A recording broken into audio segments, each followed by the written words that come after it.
The R7 family of rockets is probably the most famous and the most important series of rockets in the Soviet Union and perhaps even human history. Engineering behind this rocket brought the first satellite and human into space for the first time and led to the development of the Soyuz rocket, which has been the workhorse of the Soviet, Russian, and even international space community for many decades.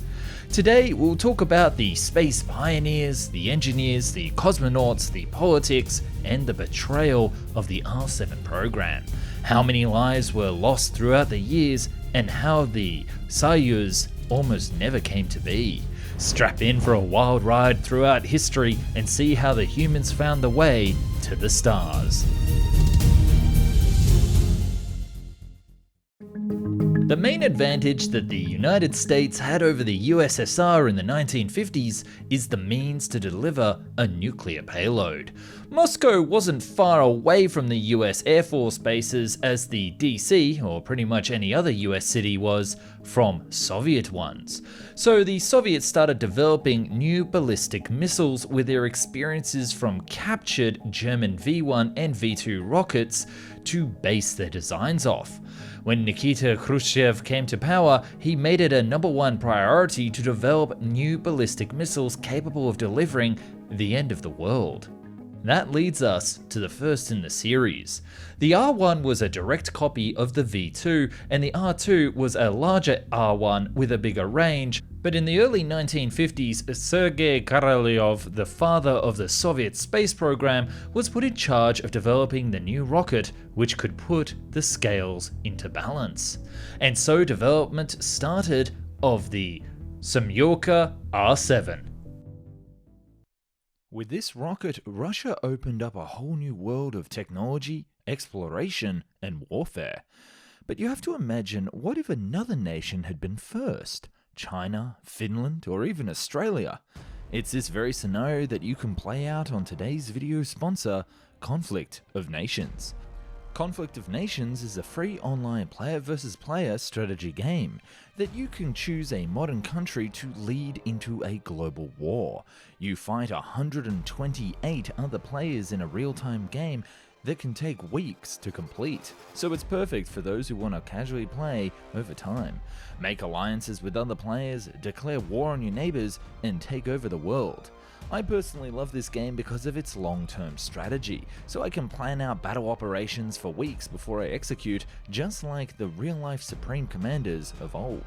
You can play on the same account on both PC and mobile, and if you use the link in the description, you get 13,000 gold and 1 month premium subscription for free. And that's only for the next 30 days, so make sure that you click that link as soon as possible.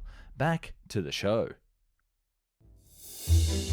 The requirements set for this project were a range of 8,000 kilometers and a payload capacity of 3 tons. Soviet nuclear warheads at the time were very bulky and heavy, and this is a very important fact that we'll get to in a minute. The rocket itself was unique in design, a 2-stage beast powered by a total of 5 engines. The core engine was the RD-108, supported by 4 Werner thrusters with a further 4 boosters mounted around the first stage, carrying RD-107 engines and 2 more Werner thrusters, each powering this massive rocket. All engines would be started upon launch, and soon after, about a minute and a half, the boosters would detach from the rocket and form the legendary Korolyov's Cross. 4 boosters were positioned at an angle and fixed on 2 points to the main body. When the fuel was spent and they were ready to detach, first the bottom anchor point would release, pushing the boosters upwards, and then only then the upper anchor would release and push the boosters away from the rocket. And then the space ballet occurs. An amazing visual effect could be spotted even from the ground, where the boosters would continue to fall and move away from the rocket symmetrically. Back to the rocket, or more precisely to the thing under the hood, the engine. The engines powering the thing were a true masterpiece of the era. They were powered by a mix of liquid oxygen and kerosene, and the innovation here was the fuel mixture control, allowing the engines to spend oxygen and kerosene in the same proportions between boosters, and therefore maximizing the power and the utility of each booster before separation, along with making flight path corrections much easier due to symmetrical weight distribution. And remember, this is the middle of the 20th century, so this is without computers or without any sort of pilot on board. This is truly incredible stuff. The man behind these legendary engines was Valentin Glushko, and he would go on to lead the Soviet space program in the future, but I'll get to that in a minute. With the design sound and all eyes facing towards the stars, it was time for the first flight of this mighty rocket. On the 1st of May in 1957, history was made with the launch of the first R-7 rocket as it took to the sky. The rocket completely exploded right after liftoff. And the second one followed, but on the 21st of August, the R-7 successfully carried a dummy warhead 3,000 kilometers into the. It disintegrated as well. But this moment was just enough for Korolyov to take his pen and start writing pages of history as the new space race era had just begun. Apart from being a truly amazing engineer, he was also a true leader, lobbyist, and a politician to get the Soviet space program back on track. He actually persuaded the powers that be back in Moscow to let him use the R-7 to not just carry nukes, but to go to space. Remember that point about the payload capacity and the size of the nuclear warheads? This is where that comes into play. Over the years, nuclear warheads were actually getting smaller and lighter, and the Soviets, not even realizing what they had when they started development, ended up with an overpowered rocket with a huge payload compared to the American ones. And this is what gave the Soviets a big head start in the space race, which the engineers definitely knew how to use to their advantage. And thus the first satellite, Sputnik, soon followed. Only a month later, the best girl of them all, Laika, was the first living being in space, launched on the Sputnik 2. But unfortunately, she never came back home. Rather, she has stayed in the sky to guard the gate to space for all humans to explore. Tsiolkovsky, the father of theoretical space travel, once said, "Earth is the cradle of humanity, but one cannot stay in the cradle forever."